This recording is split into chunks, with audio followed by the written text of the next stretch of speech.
All right, Mr. Hopcroft, what has been the current trends in the food and beverage sector that you have observed? As I mentioned in my speech earlier, I think the trends certainly in hotels and in restaurants is freshness, health at the forefront. So certainly in hotels and certainly in our hotel, the Meridien in Gurgaon, we've introduced a lot of live stations, and in our all-day dining, the latest recipe, we have 6 live stations, interactive cooking that takes place, that's offering from okonomiyaki to sushi to pizzas to chillers being cooked to idlis being done to dosas, the whole lot. So the trend is people are looking for freshness. They don't want something that's been lying in a chafing dish for 3-4 hours. They want to see it cooked in front of their eyes, and it's fast. Right. How innovative is the menu with now we have Indians being conscious about health?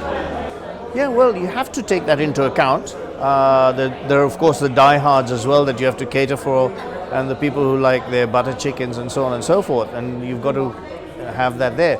But we're very conscious of the ingredients that we utilize. The chef is constantly researching new health ideas and produce that's coming on the market, and it's great to see that there's a lot of imported produce that's actually now grown in India.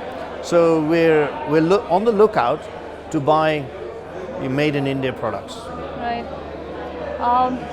Anything specific or anything new that Lee Meridien is doing, and what are the challenges in general as well as if any Lee Meridien is facing? Well, one of the things that we are doing is we're focusing on the guests and their requirements and what they're telling us. So we're listening to them. For instance, there's a particular outlet that we have. We found that during the day, guests were wanting to use it for their banquet and conferencing functions. And in the evening, we're able to convert it back to the original restaurant that is required. So there's a niche market there where people actually love having direct, sunlight into the outlets. And so we've actually sort of job combined a particular outlet and we're actually renovating it at the moment to make sure that we can do conferences there when guests require it. And then in the evening, when the restaurant's open, it runs as a fully fledged restaurant. You've got to constantly be on the lookout for new ideas, and as I said, we get ideas from other places, and when you see them work, it's a great success story. We took an outlet such as Eye Candy, which is just an outdoor venue, which wasn't doing much, and I came and saw it, and I thought, wow, here's an opportunity to create an outlet. And we went ahead, and hence Eye Candy was born, which is, as you know, is doing exceedingly well. Mm-hmm. Right. What has been the involvement of Lee Meridien in the online platform and social media, wherein now we have online booking and reservations? Very big part of our makeup. We're constantly, on Facebook, and we're getting bookings coming through that channel. Of course, your rooms come through the GDS and our local websites. So we've hired a specialist to just take care of that platform, and we're also looking in terms of marketing of our restaurants and bars using an external agency who are the professionals in that field. So we're not just looking at ourselves internally, we're also looking at ourselves from an external point of view. All right.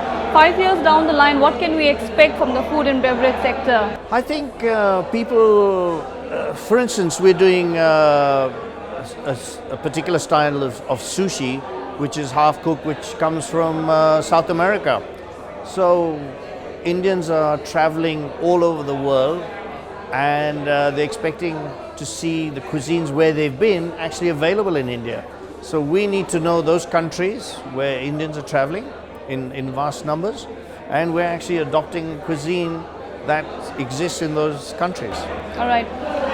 Last question here. A few do's and don'ts for startup entrepreneurs who would like to go ahead with the food and beverage sector. I would say to that sector, go for the volume business if you can. If you can get into a banqueting, anything to do with large numbers where you don't have to hire full-time staff, go for that for sure. It's not an easy business, food and beverage. It's long hours, extremely hard work. Of course, if you run a very successful restaurant, then go for it. But my advice would be go for the volume business. Banqueting is where the money is, for sure. Outside caterings, those sort of things. And with Indian festivals, there's so many opportunities here.